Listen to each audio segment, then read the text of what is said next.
حضرت عمر رضی اللہ عنہ جن کے پاک نام پر آج مسلمانوں کو فخر ہے اور جن کے جوش و ایمان سے آج 1300 برس کے بعد تک کافروں کے دلوں میں خوف ہے، اسلام لانے سے قبل مسلمانوں کے مقابلے اور تکلیف پہنچانے میں بھی ممتاز تھے۔ نبی کریم صلی اللہ علیہ وسلم کے قتل کے در پر رہتے تھے۔ ایک روز کفار نے مشورے کی کمیٹی قائم کی کہ کوئی ہے جو محمد کو قتل کر دے۔ عمر رضی اللہ عنہ نے کہا کہ میں کروں گا۔ لوگوں نے کہا کہ بے شک تم ہی کر سکتے ہو۔ عمر رضی اللہ عنہ تلوار لٹکائے ہوئے اٹھے اور چل دیے۔ اسی فکر میں جا رہے تھے کہ ایک صاحب قبیلہ زہرہ کے جن کا نام حضرت سعد بن ابی وقاص رضی اللہ عنہ ہے ملے۔ انہوں نے پوچھا کہ عمر کہاں جا رہے ہو؟ عمر رضی اللہ عنہ کہنے لگے کہ محمد کے قتل کی فکر میں ہوں، نعوذ باللہ۔ سعد رضی اللہ عنہ نے کہا کہ بنو ہاشم اور بنو زہرہ اور بنو عبد مناف سے کیسے مطمئن ہو گئے؟ وہ تم کو بدلے میں قتل کر دیں گے۔ اس جواب پر بگڑ گئے اور کہنے لگے معلوم ہوتا ہے کہ تو بھی مسلمان ہو گیا، لا پہلے تجھی کو نپٹا دوں۔ یہ کہہ کر تلوار سونٹ لی، اور حضرت سعد رضی اللہ عنہ بھی یہ کہہ کر ہاں میں مسلمان ہو گیا ہوں تلوار سنبھال لی۔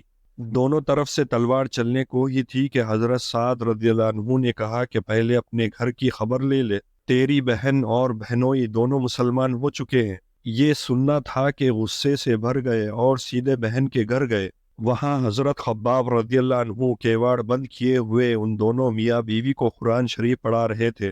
حضرت عمر رضی اللہ عنہ نے کیواڑ کھلوائے۔ ان کی آواز سے حضرت خباب رضی اللہ عنہ جلدی سے اندر چھپ گئے، اور وہ صحیفہ بھی جلدی میں باہر ہی رہ گیا جس پر آیت قرآن لکھی تھی۔ ہمشیرہ نے کیواڑ کھولے۔ حضرت عمر رضی اللہ عنہ کے ہاتھ میں کوئی چیز تھی جس کو بہن کے سر پر مارا، جس سے سر سے خون بہنے لگا، اور کہا کہ اپنی جان کی دشمن تو بھی بددین ہو گئی۔ اس کے بعد گھر میں آئے اور پوچھا کہ کیا کر رہے تھے اور یہ آواز کس کی تھی؟ بہنوئی نے کہا کہ بات چیت کر رہے تھے۔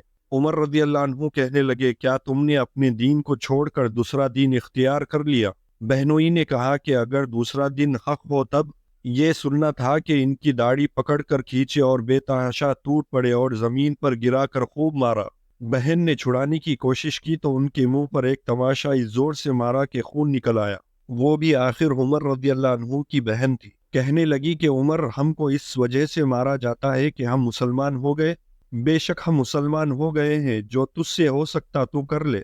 اس کے بعد حضرت عمر رضی اللہ عنہ کی نگاہ اس صحیفے پر پڑی جو جلدی میں باہر رہ گیا تھا، اور غصے کا جوش بھی اس مار پیٹ سے کم ہو گیا تھا، اور بہن کی اس طرح خون میں بھر جانے سے شرم بھی آ رہی تھی۔ کہنے لگے کہ اچھا مجھے دکھلاؤ کہ یہ کیا ہے۔ بہن نے کہا کہ تو ناپاک ہے اور اس کو ناپاک ہاتھ نہیں لگا سکتے۔